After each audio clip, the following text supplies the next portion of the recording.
He didn't know where he was or how he got there. All he remembered was fire, a crash, screams echoing through metal corridors, and then silence, floating in a sea of black stars with half a breath left in his chest. The first face he saw after regaining consciousness wasn't human. It was tall, wiry, skin like stretched obsidian, with luminous green eyes that shimmered like wet moss. The creature didn't speak at first. It watched, studied, fed him liquids he couldn't name, tended to his wounds with hands that trembled as though they feared him. The planet was called Kavala. He found that out months later. A primitive place by Earth standards. No electricity, no machines, just natural stone dwellings, plant-based medicine, and a language that sounded like wind through reeds. The Kavalans had never met a human before him. To them, he was a living artifact from the stars. A broken one at that. His name was Grayson. No titles, no rank, just Grayson. A pilot, barely. A scout ship blown out of orbit by a freak ion storm, flung light years off course. He was supposed to be dead. Instead, he'd become a ghost in someone else's world. They didn't ask for anything in return. Not food, not knowledge, not even technology. They simply helped him, fed him, healed him, and for that, he owed them his life. But even back then, buried under bruises and broken ribs, he knew the truth, knew it deep in his bones. Kindness doesn't go unpunished. Grayson stayed on Kavala for 3 years.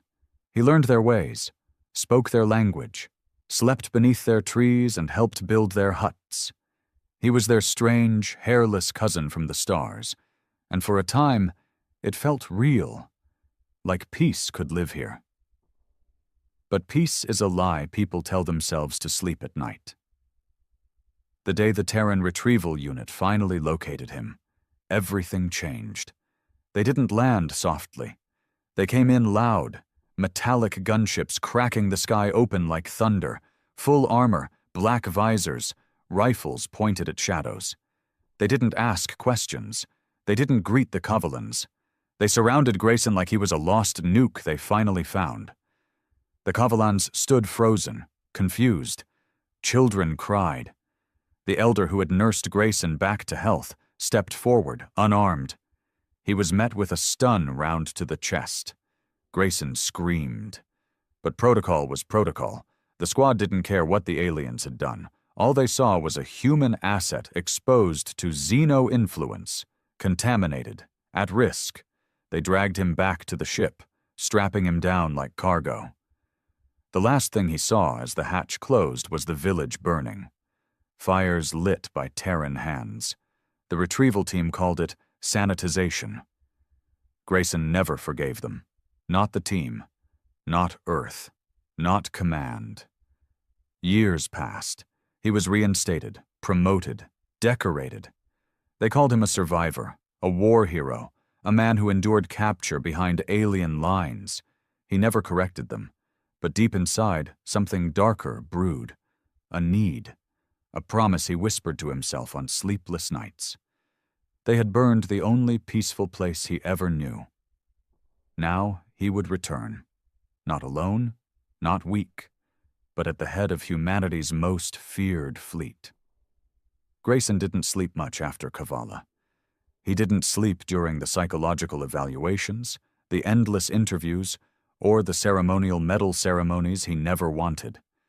They gave him ribbons, assigned him to Earth Command's Tactical Research Wing, and poured his name into propaganda stories sold to civilians like bedtime myths.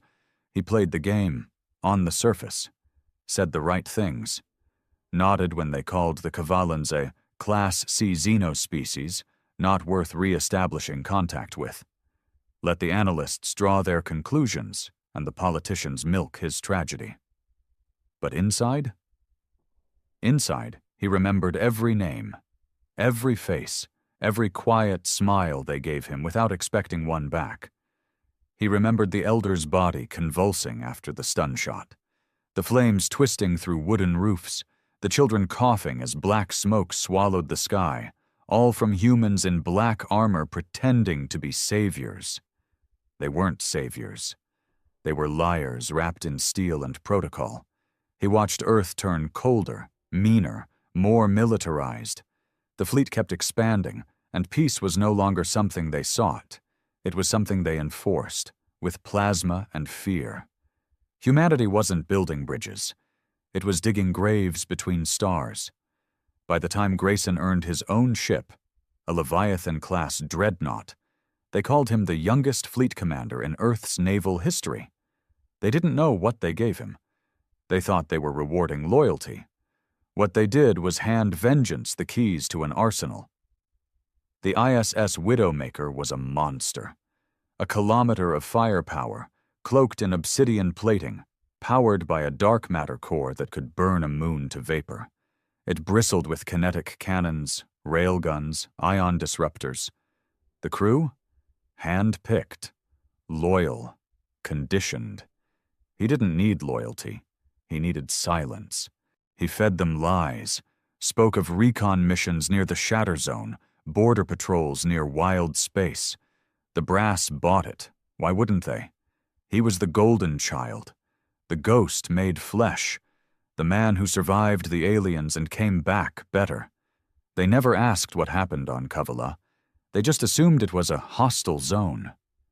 The retrieval team's incident report said the natives resisted. Minimal casualties, sanitized, controlled. Grayson knew the truth. He was there.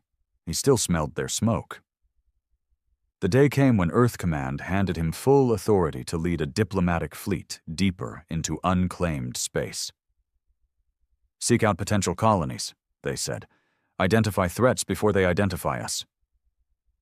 He nodded. Inside, he laughed, because he had already programmed the coordinates, buried in the flight plans, deep in the jump matrix, beneath all the red tape and encryption. Kavala. They thought it was just another dead world in the archives. They never knew it had survived. They never knew it had remembered. Kavala hadn't changed much, or so it seemed from orbit. The lush green canopy still stretched wide across the valleys. The mountain ridges still carved jagged lines across the continent. The river that once flowed through the village still shimmered like molten silver under the morning sun. But Grayson noticed the difference. There were no fires this time, no chaos, just silence. The village where he once slept under trees and shared meals with creatures who didn't understand war. It was gone. Not destroyed, not wiped out, abandoned, like they had vanished. The scanners on Widowmaker showed signs of life, deep underground, scattered. Different frequencies, unfamiliar readings. They had evolved. He didn't tell his crew the real mission. He told them it was a recon scan. Check for traces of previous Terran tech, he lied. Might be something worth retrieving. Nobody questioned him. They landed. He walked alone. No armor, no helmet, just boots crunching over dead leaves and memories. The clearing where the village stood was overgrown now, reclaimed by nature. But he remembered every corner. The rock where children played. The tree that shaded the elder's hut. The path that led to the healing pools. Gone. Only echoes now. He stood there for a long time, eyes closed, listening. Then he spoke, quietly, in their tongue. I've come back. Nothing answered. Not birds, not wind. Then a hum, low, ancient, mechanical. Something deep beneath the soil began to move. He took a step back as the earth groaned. The trees trembled. The ground cracked open along lines too perfect to be natural. And then it rose. A structure. No, a machine. Cylindrical. Organic in design. Glowing with veins of pale green light. It pulsed like a heartbeat.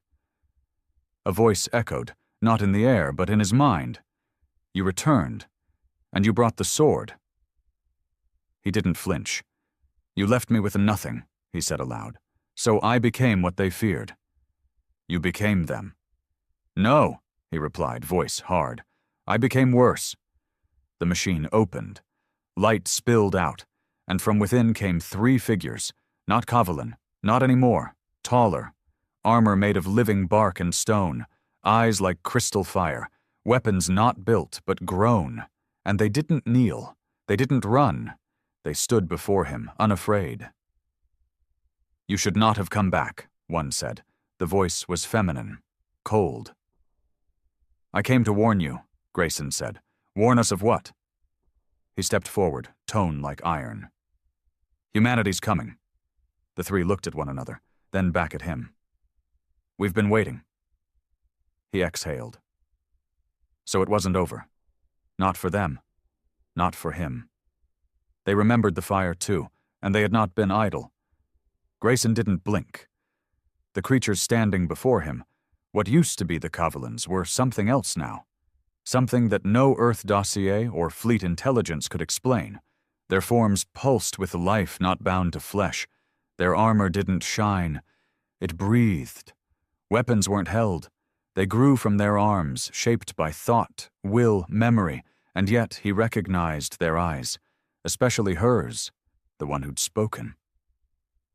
"You were a child," he said, stunned more by memory than sight. "Your name was Luna. You tried to braid my hair once and got frustrated I had none." Her expression didn't change. "And you used to laugh. Now you bring warships." "I brought a warning," he replied, stepping closer. "Humanity believes this world is dead, but when they learn it's alive, they'll come again, not to retrieve, to conquer." Luna looked down at the soil under her feet, then back to him. "They already did." Grayson's jaw tightened. She wasn't wrong.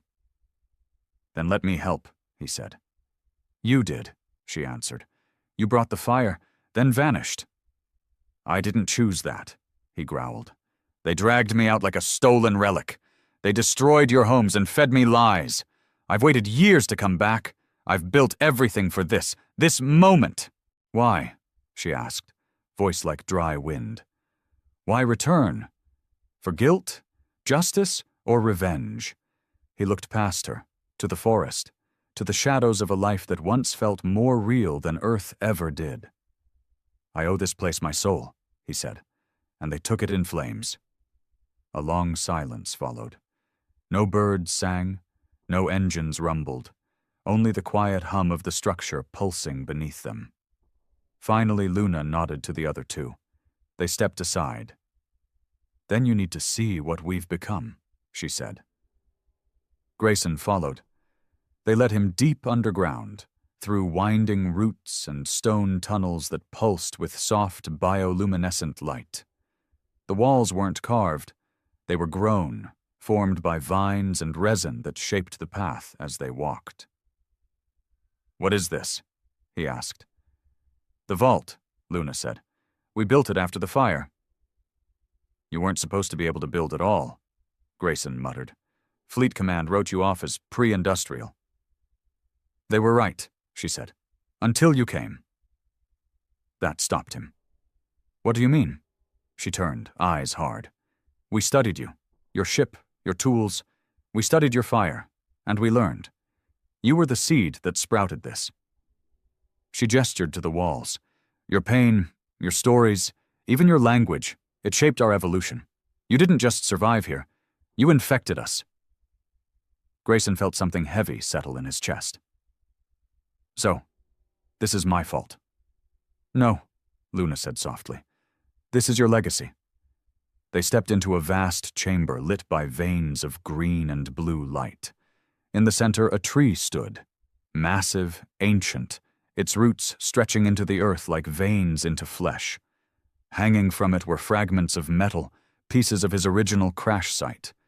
He recognized parts of his suit, his insignia, even his old helmet, cracked but preserved. "The heart of Kavala," Luna said. "It absorbed everything. Your tech, your memories, your emotions." He walked closer, heart pounding. "It's alive." "Yes, and it remembers, just like we do." He turned to face her. "Then you understand what's coming." She nodded. Humanity doesn't understand silence. They interpret it as weakness. But we are no longer silent. Grayson looked at the tree. And you're no longer weak. Hours later, aboard the Widowmaker, his crew was growing restless. "Commander," Lieutenant Corrin said, her tone clipped. "We've received a message from Earth. High Command wants a status report." "Tell them we're still scanning," Grayson replied, staring out the viewport. "No anomalies, no threats." She hesitated. "Sir, we're on a ghost planet with weird energy readings and no visible population. That is an anomaly." "Then I'll deal with it personally." She didn't like that. None of them did. They'd trained for war, not mystery, but Grayson wasn't interested in their comfort. He knew what was coming. He called a private channel and sent a transmission. Coded, dark, buried in layers of outdated protocols. It wasn't for command. It wasn't for anyone in the Terran hierarchy. It was for a man named Callan Voss, not one of those polished fleet officers with perfect records. Callan was a ghost, like Grayson used to be, a rogue strategist. Burned bridges on Mars, killed 3 of his own men on Europa for insubordination, then vanished into the outer sectors with a stolen cruiser. Grayson knew where to find him, because he needed monsters to fight monsters. The message was short. "You wanted chaos. I'm giving you the match. Meet me at 0.17 Kelros. 1 week. Kavala lives." He ended the transmission. War wasn't coming. It had already begun. Below the surface, the Kavalans were no longer just a species. They were a force of nature. The heart of Kavala had unlocked something in them, not just technology, but memory. A psychic echo left by Grayson's pain, his survival, his fury. They built weapons from living matter, designed not to kill, at first, but to repel. Defense, protection, until Earth returned. Then they began to plan. Luna walked Grayson through their armory. He saw war beasts grown from seed pods, with bone-like armor and plasma sacs in their throats. Saw archers with bows grown from living wood that fired energy pulses. Saw scouts cloaked in leaf skin that bent light. It wasn't science fiction. It was evolution gone mad. "Are you planning to strike first?" Grayson asked. Luna shook her head. "We're not like your kind. We don't burn what we fear." "But you will fight," her expression darkened. "We won't kneel twice." Grayson stood there, between 2 worlds, one he hated, one he owed. And he realized something. This wasn't about helping them anymore. This was about choosing sides. 3 days later, the Terran Council declared a new initiative, Project Redeemer. They had intercepted fragments of Grayson's coded transmission, misread it, assumed it was a distress call, believed the planet Kavala held untapped resources and a rogue human asset under alien influence. They assembled a fleet, not for peace, for reclamation. 20 warships, 4 dreadnoughts, 1 command vessel carrying a terraforming spike capable of wiping entire biomes within hours. The countdown had begun, and Grayson was now out of time. The sky cracked open. First came the tremble, then the light, then the long scream of metal cutting through atmosphere. Humanity had arrived. Grayson stood on a ridge above the valley, wind biting at his face. Below, Kavala's forest glowed with 1,000 hidden signals.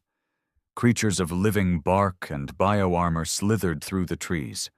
Airships woven from roots and bone hovered beneath the canopy, hidden from orbital scans. It was a perfect silence before chaos. Above him, the Terran fleet dropped into low orbit like executioners. 20 warships, painted in obsidian and gunmetal gray, their thrusters red-hot with entry burn.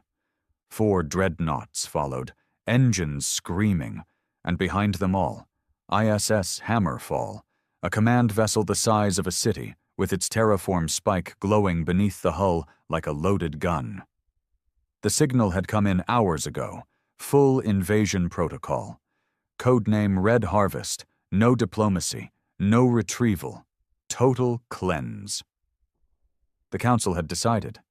Kavala was no longer a mystery. It was a threat. And threats didn't get questioned. They got erased.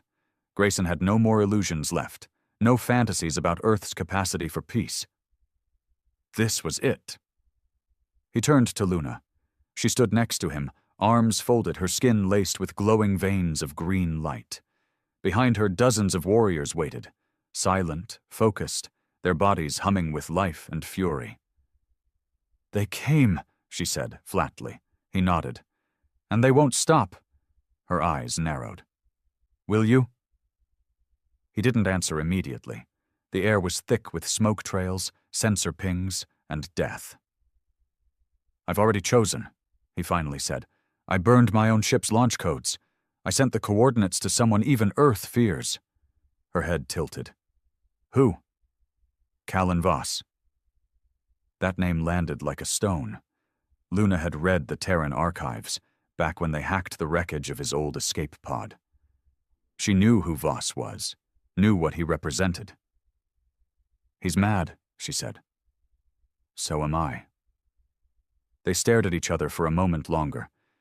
Two people from opposite ends of the same wound. Then the alarms began. Fleet signals locked onto the surface. Terraform protocol initiated. Grayson clenched his fists. "They're powering the spike. They'll wipe the valley first." Luna didn't flinch. "Then we strike first." He turned toward the horizon, where the first dropships began falling like burning hail. "Let them come." The first Terran unit to land was Bravo 9, a mechanized recon squad equipped with scout drones, exoframes, and rapid deployment turrets. They hit the ground hard, establishing a perimeter in minutes. What they didn't realize was that they'd landed in a grave trap. The forest seemed still at first, too still. The air unnaturally silent. Then the trees moved. Not from wind, from rage. Roots erupted from the soil, thick as cables, coiling around legs and torsos. One soldier screamed as he was yanked into the canopy, vanishing in an instant. Another tried to fire, but his rifle jammed, sabotaged by sap already gumming up the barrel. Then the sky cracked again. Not from Earth, but Kavala. Luna's airships, grown from the ribs of beasts long dead, rose in silence. They hovered, then fired. Not missiles, not lasers, spore bombs, biological charges that burst mid-air, unleashing a neurotoxin that didn't kill instantly, but confused, disoriented, and broke coordination. Within minutes, Bravo 9 was down. No survivors. On board the ISS Hammerfall, Admiral Grant watched the screen flicker with red alerts. "Unit Bravo is non-responsive," he frowned. "Send Alpha 4 in, and tell the fleet to prep the spike. We end this before it festers." Grayson watched it all from a stolen signal feed.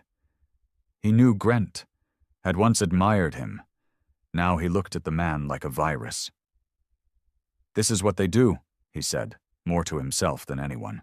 "They call resistance an infection." Luna was at his side, expression unreadable. "We've never fought a full human fleet."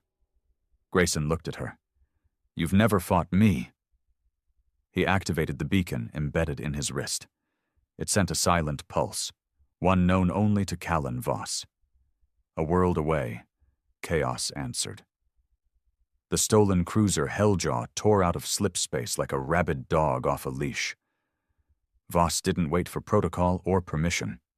He never did.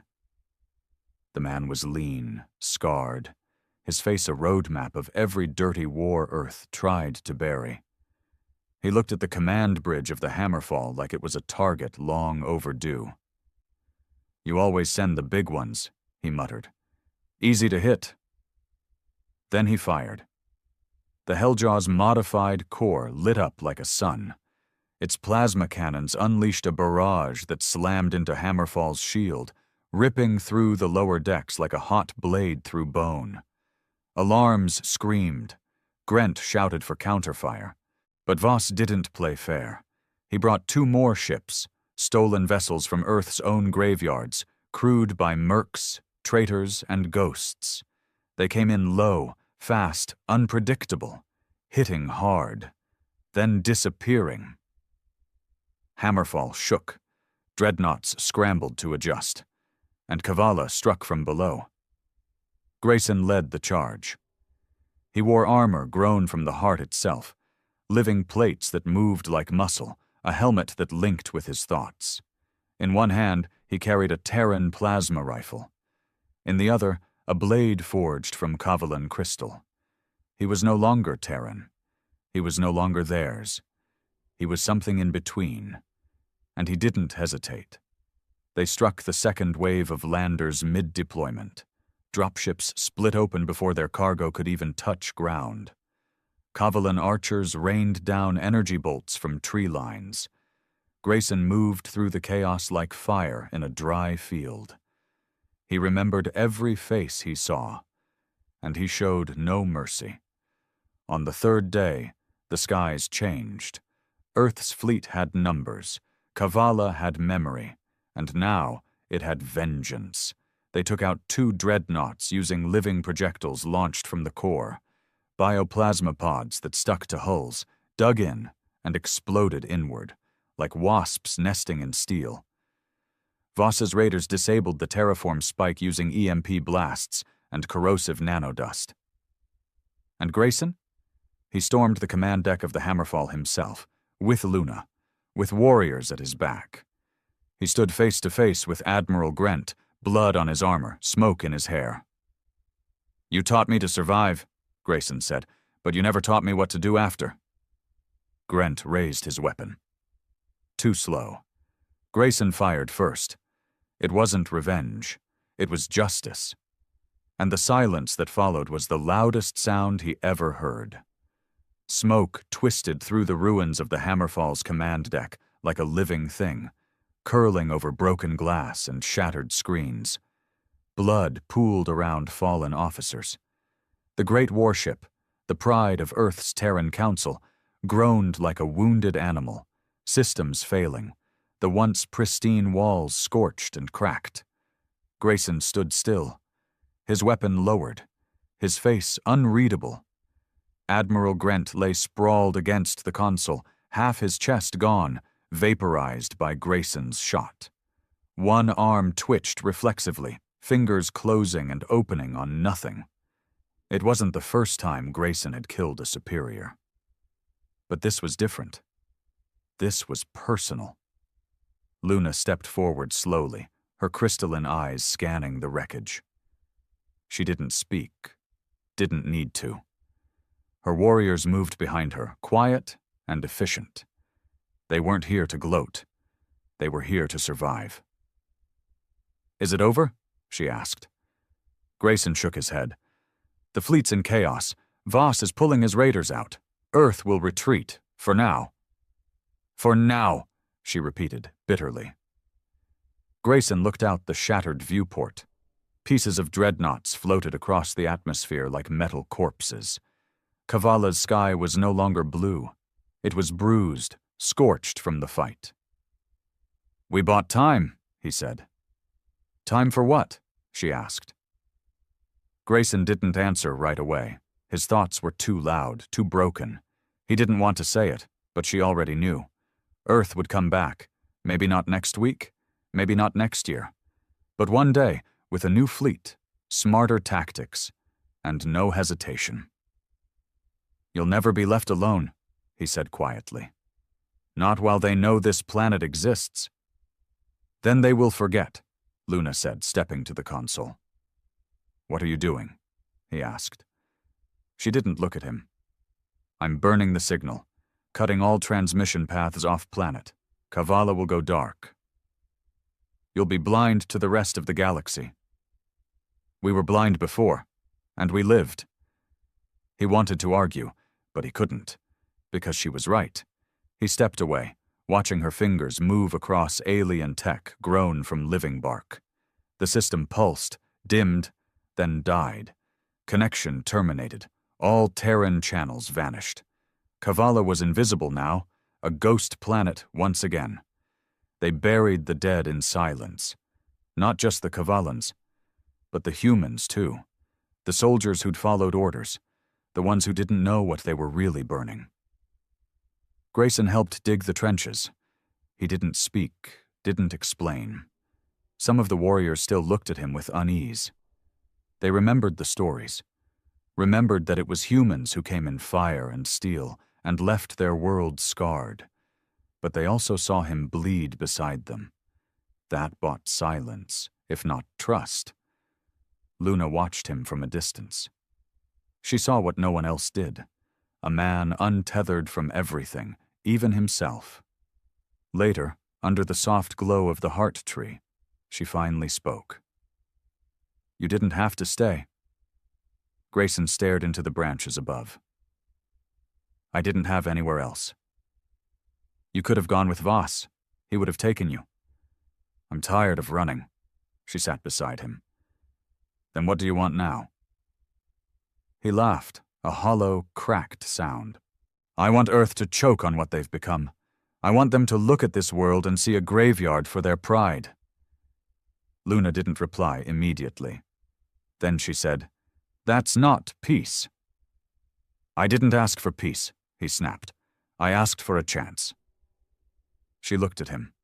Not with hate, but with something worse, pity. "You got your chance. You lived. We all did. That's what matters now."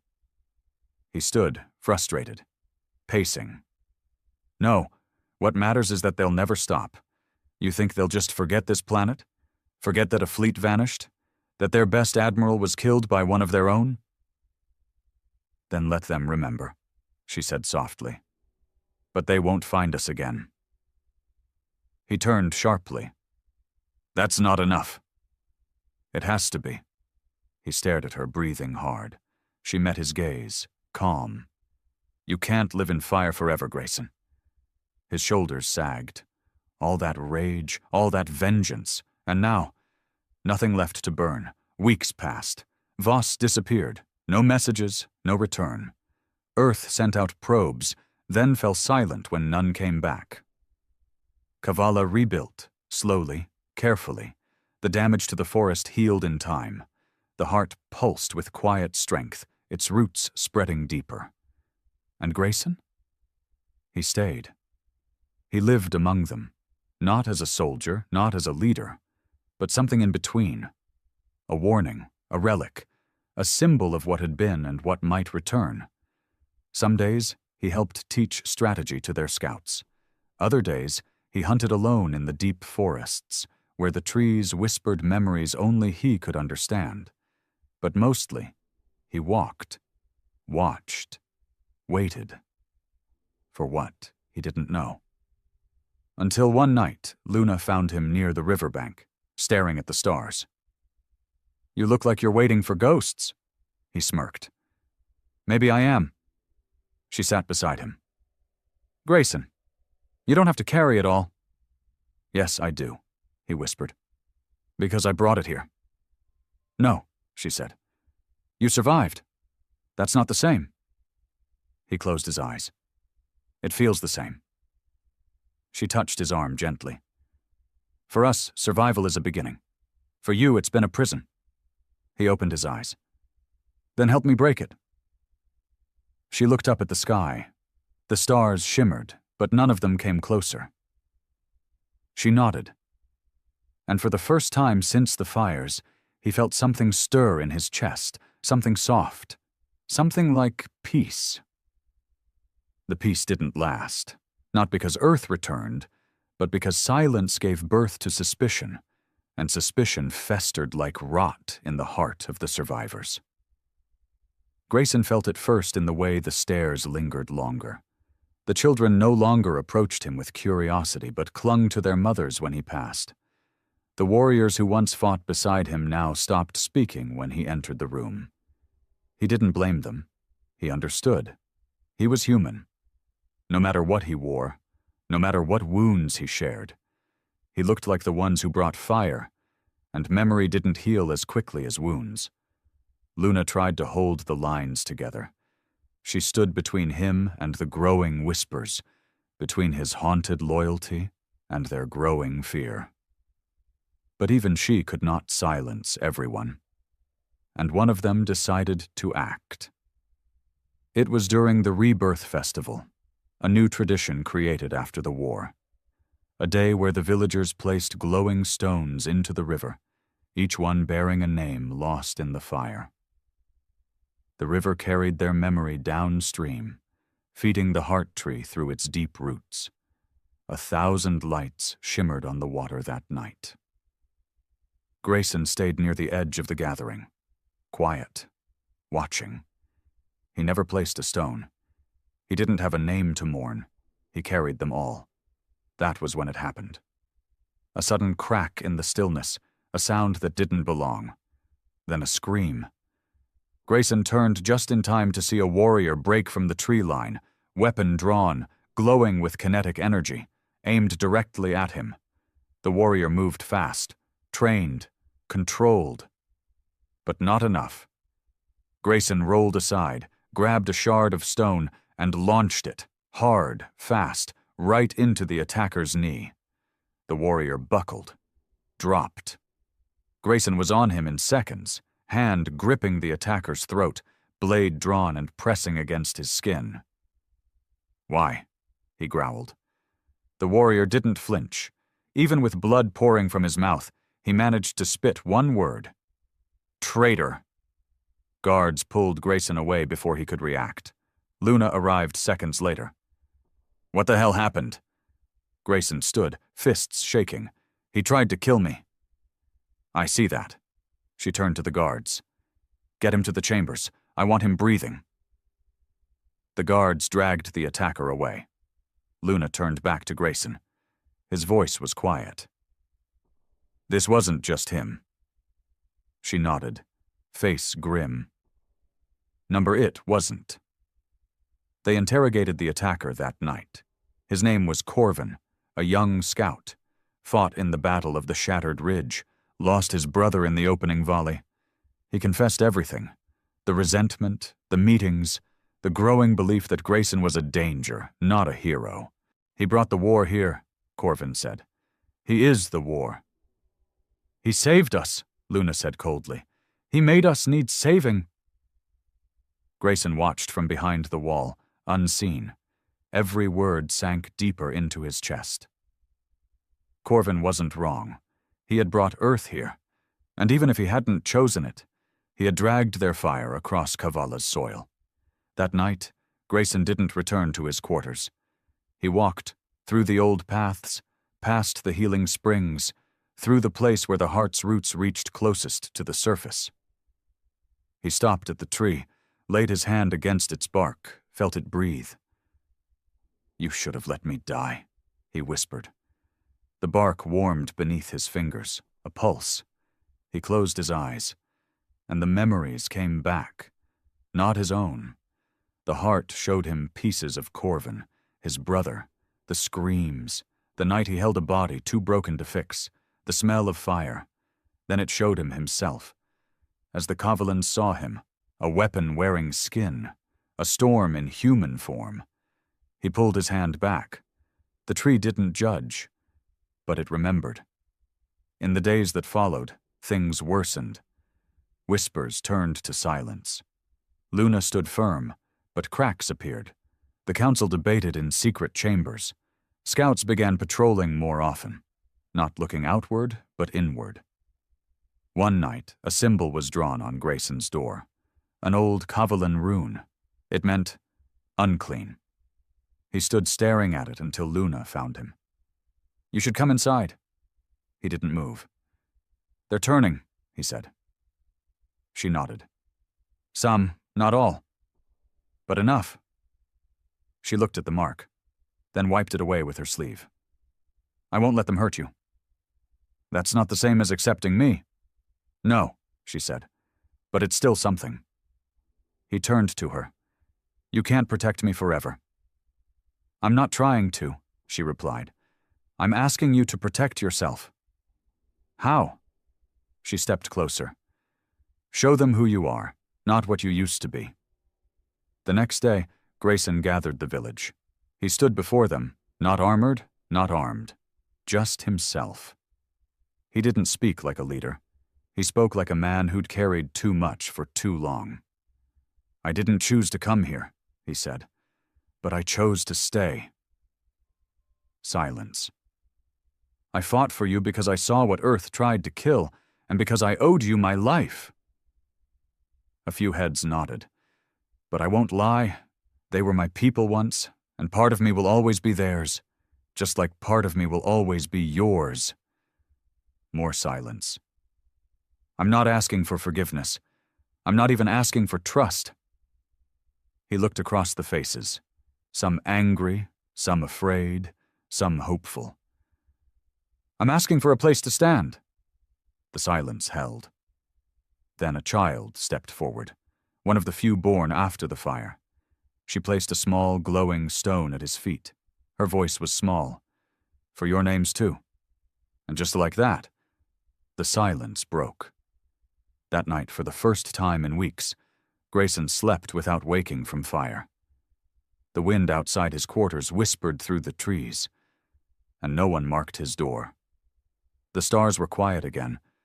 For the first time in months, there were no alarms, no orbital scans, no Terran dreadnoughts breaking the sky, no meetings filled with suspicion. Kavala breathed. Grayson felt it in the way the trees swayed without tension, in how the younger warriors trained without watching over their shoulders, in how Luna slept deeper and longer, her brow less furrowed. But he didn't trust it. Peace, he had learned, wasn't the absence of war. It was the pause before the next wound. Still, he allowed himself the lie. For a little while, until the signal came.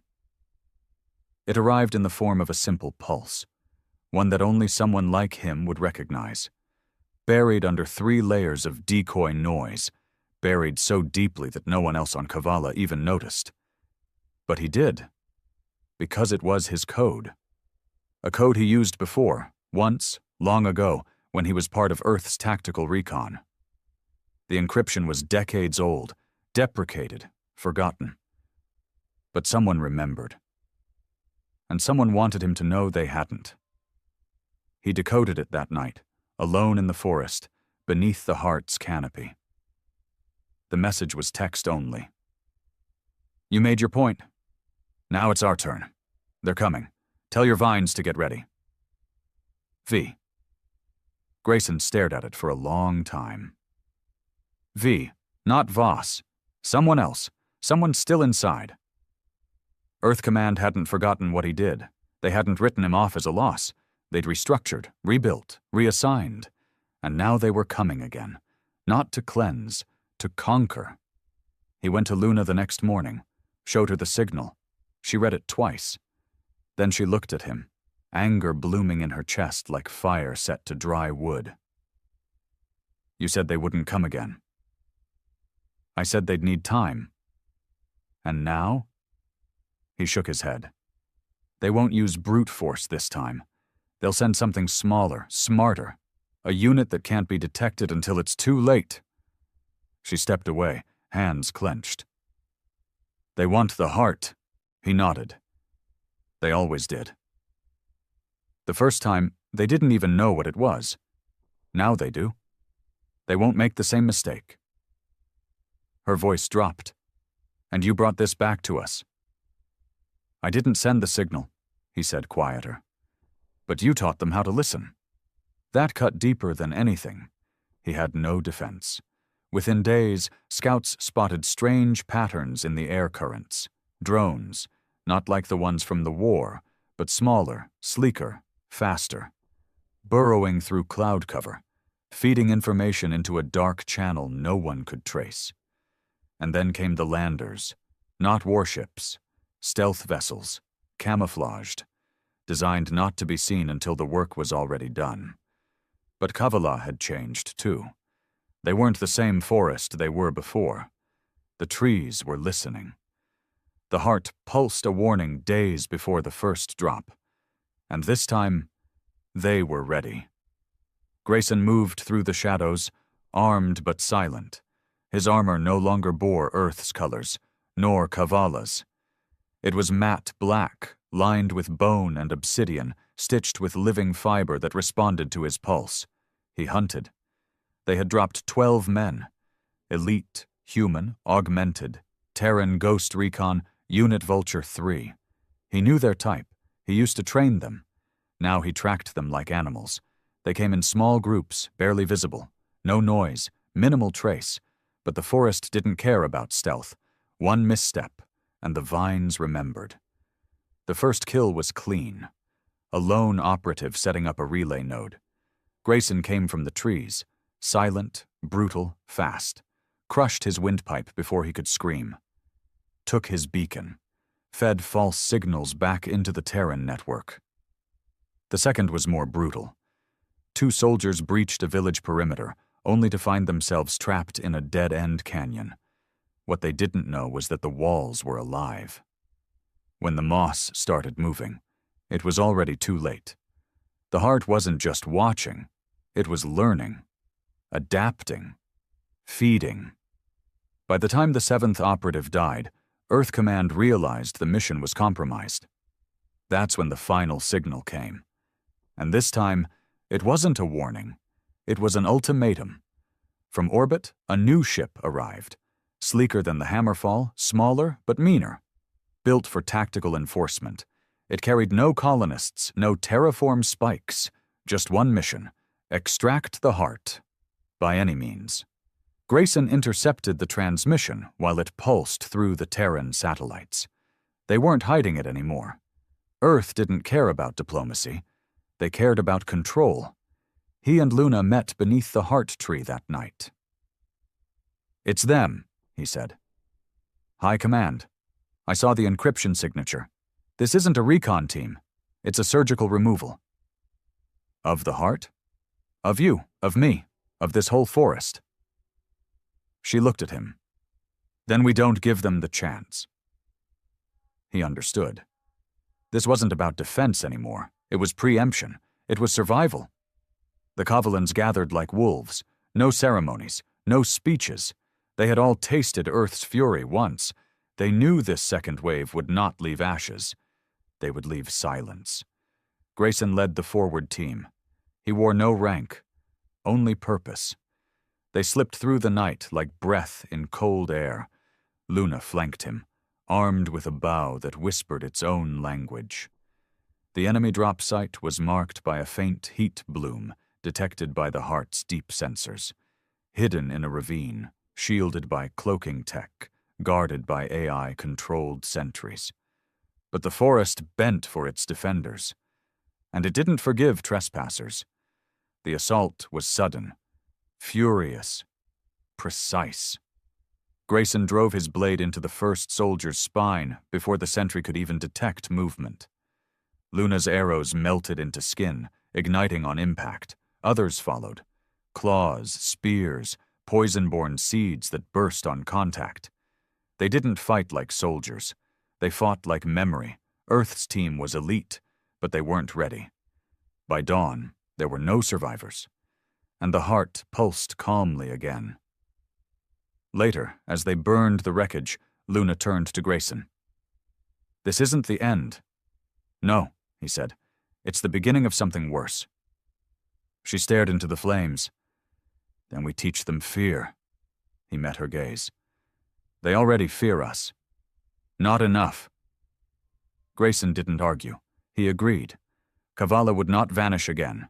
This time they would be remembered. Earth finally listened. Not because they wanted to, because they had no choice. After the second failed operation, after 2 elite teams vanished and a state-of-the-art extraction vessel was found drifting in orbit, gutted and smeared with roots and blood, something in command shifted. Grayson knew the signs. He read it in the silence between broadcasts, in the sudden halt of probe launches, in the delay of orders. Earth wasn't regrouping. They were recalculating. They hadn't expected Kavala to evolve this fast, hadn't expected the planet to remember violence in such vivid, lethal detail. and they sure as hell hadn't expected him, the ghost they'd abandoned, to stand at the center of it all, leading the very creatures they once called primitives. Then the broadcast came. Director, encrypted, addressed to Grayson by name. He received it alone, under the heart tree. Luna had offered to stay, but he told her no. This was his war to finish. The voice that filled the channel belonged to Fleet Marshal Darren himself, the man who replaced Grent, the face of Earth's military arm. Polished, cold, with a voice like a scalpel. "You've made your statement, Commander Grayson. We received it clearly." Grayson sat quietly, listening. "I offer this once. Return to Earth. Face a closed tribunal. If found guilty, your sentence will be merciful. If found not, you will be reinstated. Your knowledge, your strategy, your experiences, these are still assets. Don't throw them away for tribal sentiment." Grayson leaned closer. "They're not tribal," he said. "They're more evolved than we ever were." Marshal Darren didn't miss a beat. "Then let them negotiate." Grayson smiled bitterly. "You don't negotiate with forests or ghosts. You just bury them." "Grayson," the Marshal said, quieter now, "there's a path to peace, but it begins with you." Grayson stared at the flame-like pulse of the heart tree above him. "No," he said. "It begins with you admitting what you've become." The line went dead. No threats, no demands, just silence. The kind Grayson understood far too well. They didn't send another fleet. They sent a beacon, dropped from orbit into the outer rim of Kavala's atmosphere. It planted itself into a cliff face and began to transmit, not words, but images, diplomacy, a desperate olive branch wrapped in a cage, footage of Grayson, of the heart tree, of Lona, of the battles. Paused, labeled, catalogued, then an offer. "Open discussion. No weapons. One representative. One truth." Luna didn't trust it. Neither did Grayson. But something inside him, tired, heavy, aching, leaned forward anyway. Maybe not for Earth, but for her. For the children born under the shade of the heart. For the ghosts who might finally be able to sleep. They met in a clearing. Neutral ground. Ancient Kavalan ruins where no blood had ever been spilled. Earth sent a diplomat, not a soldier. A woman named Ellen Baird. Not young, not naive. Her face was lined, her eyes tired, her uniform simple. She came alone. Grayson met her with Luna at his side, flanked by two of her best sentinels. No words were spoken at first, just watching. Then Grayson stepped forward. "I expected armor." Baird shook her head. "Armor tells the other side you're here for war. I'm not." "Good," he said, "because Kavala doesn't care for speeches." She nodded. "I'm not here to make one. I'm here to listen." Luna studied her. "Then listen." And they began.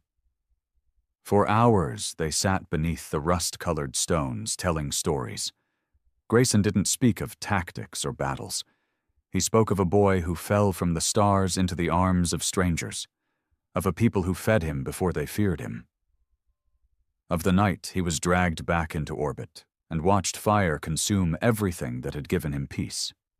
He didn't raise his voice. He didn't accuse. He just remembered. Baird said nothing for a long time. Then finally she spoke. "We were wrong." Luna's eyes narrowed.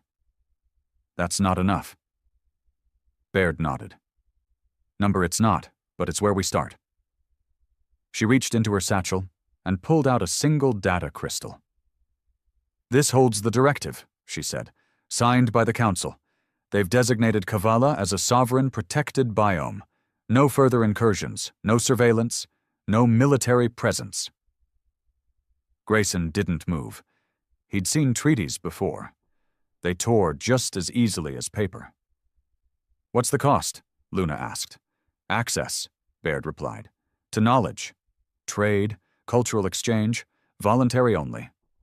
No heart, Grayson said. Baird met his eyes. We don't want the heart, he studied her. But you wanted me. I was the only one who didn't vote for your death. He believed her, but that didn't make him trust her. Luna stepped forward, took the crystal. Leave it, she said. Baird nodded. Then she turned to Grayson. You don't have to come back, but you should let them know why you stayed. Grayson didn't reply. Not then. That night, Luna sat beside him near the old riverbank. They watched the water run smooth over the stones. What now? She asked. He didn't answer at first, just closed his eyes and listened. For once there was no scream in his memory, no fire behind his lids, just wind. He turned to her. We keep living. She smiled faintly. That's not very dramatic. I'm tired of drama. They sat in silence. The war had ended not with a scream, but with a whisper, and in that whisper, Grayson found something he hadn't felt in years. Not peace, but purpose. Something worth standing for, and this time, no fleet would take it away. Years passed, and the galaxy forgot. Not all at once, not cleanly, but slowly, like mist pulled away by morning sun. Kavala became a myth, not because no one remembered it, but because no one wanted to admit it had won. The Terran Council, now fractured by its own contradictions and internal conflicts, buried the records under layers of bureaucracy. Official reports labeled the planet as non-viable for settlement due to indigenous hostility and biome instability. The truth lived in whispers, among veterans, among spies, among those who read between blacked-out lines. They spoke of a forest that moved, a tree that thought, and a human who betrayed his own species for something better. They didn't use Grayson's name anymore, not publicly. But on Kavala, it never stopped being spoken. Not as a warning, as a promise. Grayson aged slowly. The heart tree's influence, whatever it truly was, seemed to touch more than just memory and roots. His body healed faster. His thoughts moved clearer. He stopped dreaming of flames. Instead, he dreamed of stars. Wide, calm stars untouched by war. He took no title, held no rank. But when Luna passed leadership to a new generation, they asked him to remain near the heart as its first guardian. Not a commander, not a soldier, a watcher, a witness, he accepted. Not out of duty, but because for the first time in his life, the silence didn't scare him. The children called him the man from fire. They weren't afraid. They listened to his stories, asked questions about Earth, about machines, about the stars. He didn't lie to them.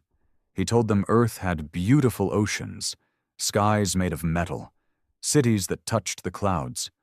But he also told them about greed, about fear wrapped in flags, about what happens when men forget how to listen. One boy once asked him, "Would you go back?" Grayson smiled. "Only to bury it." They laughed. He didn't. Luna grew older beside him. They never called it love, not in the way humans named things, defined them, caged them. What they shared was quieter, deeper, like roots that didn't need sunlight to grow.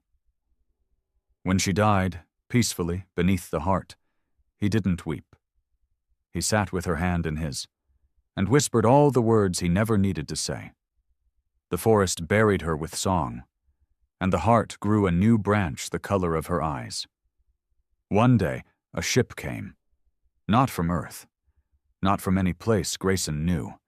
It hovered on the edge of the upper stratosphere, scanning, cautious, slow, not hostile.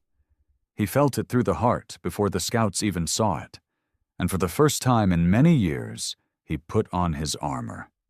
Not to fight, to stand. He met the envoy alone, at the same clearing where Luna had once spoken to Earth's diplomat. The being who stepped from the ship was not human. Tall, cloaked, face hidden by iridescent glass. Its voice came through a translator, soft and genderless. "We come in curiosity, no violence. We heard of a world that breathes." Grayson nodded. "It does." "Are you its leader?" "No," he said. "Just a man it let stay." The envoy studied him. "We seek permission to learn." He hesitated. Then, "Only if you're willing to be changed by what you find." The envoy nodded. "Change is why we travel." And for the first time, Grayson smiled without pain behind it. "Then welcome to Kavala." The forest bloomed again that year. The heart pulsed brighter. Children carved new stories into the bark, legends of beasts, of fire, of peace carved from ashes. Grayson didn't expect statues, didn't need songs. He had silence, he had purpose. And when he finally lay beneath the heart, old, worn, quiet, the forest didn't mourn. It remembered. And with every root, every leaf, every new voice born beneath its canopy, it told the stars, "Once we helped a man, and he brought us war, but in return, he gave us a future."